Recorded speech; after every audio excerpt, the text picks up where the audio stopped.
Nietzsche called Socrates the turning point of Western civilization. Heidegger called Socrates the purest thinker of the West.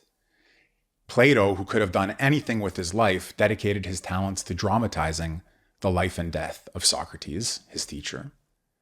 Leo Strauss, one of the most brilliant thinkers in the field of political science in the 20th century, dedicated his talents to studying the quote-unquote problem of Socrates.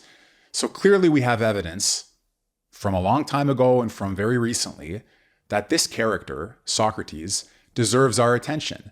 He's a Christ-like figure for some people because he lived and died for philosophy. He seems to have been thoroughly just and nevertheless to have been persecuted unjustly. Socrates, you may know, was accused by the city of Athens. He was accused of corrupting the youth, not believing in the gods of the city, introducing new gods.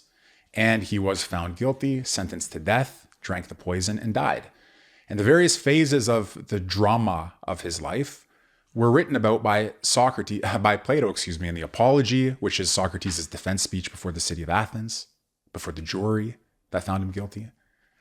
The Crito, where Socrates is in jail and a friend of his, Crito, says, "Socrates, we can break you out of here." And Socrates says, "No." Why? Why does he say no? Why does he agree to abide by an unjust law? Or is the law just and he thinks that he is a criminal? What's going on there? He could have run away. He could have escaped. Why didn't he? That's the Crito. Socrates is depicted by Plato, dramatized by Plato, on his last day alive, talking to his friends about the immortality of the soul. And he's shown in many dialogues having conversations with all kinds of different people. So a lot of what we know about Socrates, we know from Plato, because Socrates didn't write anything. He didn't leave us the memoirs of Socrates. Instead, what we have are people who knew him, who loved him, and who wrote out of a love for him in a way, memorializing him, immortalizing him, dramatizing his life. So Plato's the best known one. Plato, I assume everybody has heard, right? The Republic, the Apology, all of these things. But there are two others that you should know about as you deal with the problem of Socrates, which you should, on the authority of Nietzsche, if you need it, on the authority of Heidegger, if you need it, on the authority of Strauss, if you need it, on my authority, if you need it, if I have any. You should learn about Socrates. So Plato is one source. Read Plato, read as much Plato as you can, and read the good commentators on Plato, the great teachers of Plato. Leo Strauss, foremost among them in our time, in my opinion. But there are two others you should know about. Xenophon, a military man who knew Socrates, who talked to Socrates. There are several good books by Leo Strauss on Xenophon's Socrates and on Xenophon's Socratic dialogues. Xenophon has a work called The Memorabilia of Socrates, a recollection of conversations that he had with Socrates. In this work called the Economicus, you also see Socrates conversing about household management. Now it may seem like household management. What are you talking about? Like I need a Roomba and an Optimus robot and what do I need for household management? What's that? I have to make sure that the water heater is working. And well, no, household management is for Socrates a deep and deeply important theme. One that immediately in this work, actually the Economicus, immediately leads us to think not only about household management, but about wisdom, about wealth, about friends and enemies, therefore about the political, about kingship, about rule, being ruled or ruling, about slaves, about slavish souls. By the way, everything I just said is in chapter 1. Okay, so you don't even have to look very far or very hard. You must include Xenophon eventually in the works that you read when you're learning about Socrates, and you must learn about Socrates. Okay, so Plato, Xenophon, and there's a third figure who's extremely helpful and important here. And with these three figures, the name of the game, you could say, is triangulation. How can you look at Plato, get that as clear as you possibly can, Xenophon, get that as clear as you possibly can, and then this third figure who actually comes first because he's the one who presents the first account of Socrates, as it were. And he does so in a slightly different way. I mean, maybe a drastically different way from Plato, who wrote dialogues, Xenophon, who wrote dialogues. And this other person is Aristophanes. Aristophanes is a comic poet. And his presentation of Socrates is a comic poet's presentation of Socrates. Now, I don't want to spoil it for you. The work is called The Clouds. Aristophanes is the poet. The play is called The Clouds. And that's where you'll see Aristophanes' depiction of Socrates. And in some ways, your understanding of the meaning of Socrates' life and death, the meaning of Socratic philosophizing, the meaning of philosophy as a way of life, it won't be complete. It probably won't be complete in any case, but it won't be as full-fledged as it could be if you leave Aristophanes out of the picture. Now, I said that in my opinion, Leo Strauss is just about the best teacher you could hope to find on these questions, and therefore you should know that not only does he have commentaries on Plato and his dialogues, he has commentaries, as I've already said, on Xenophon and his writings, both his Socratic and his non-Socratic writings. Very interesting that in the case of Plato, Plato only wrote dialogues, and Socrates, you could say, is the main character in just about all of them, not in all of them. In the Laws, there's no character named Socrates. But Socrates is in most of the dialogues. You might think he's the main character in most of the dialogues. But Xenophon, he wrote other things besides Socratic dialogues or Socratic works. And in fact, it's those non-Socratic works that Machiavelli refers to, for instance, when he refers to Xenophon in his writings. But Strauss also writes about Aristophanes. Behind me here somewhere, I have a book of Strauss's commentary on Aristophanes' plays called Aristophanes and Socrates. Okay, so it just tells you.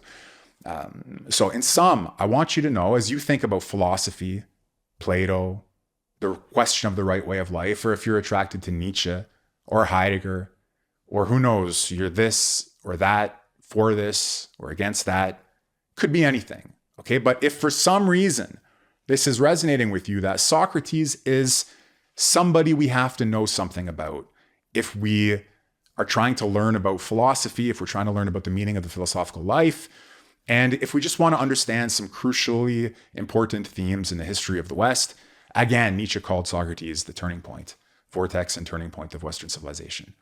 Heidegger called him the purest thinker of the West. Strauss occupied himself with the problem of Socrates and defended it. And somehow Socrates, therefore, is a kind of touchstone for understanding who we are, where we are, why we are. And again, the one thing that just blows my mind, and hopefully it blows your mind too, if it doesn't yet, I promise you it will. Plato. You know, it's been said that all of Western philosophy consists of footnotes to Plato. So he wasn't some schmuck. He wasn't some nobody. Plato could have done anything with his literary talents, and he used them to dramatize, to immortalize, and to memorialize the life and death of Socrates as the epitome of a life well lived, and as proof that philosophy gives you a life well lived. Now, I warn you in advance, some of you aren't going to like that claim. Philosophy. Philosophers saying that philosophy is the best way of life. That's like pimps saying that pimping is the best way of life. That's like soccer players saying soccer playing is the best way of life. Like there's some self-interest involved, isn't there? And I'm sure they think it is, but you know what? What do they know?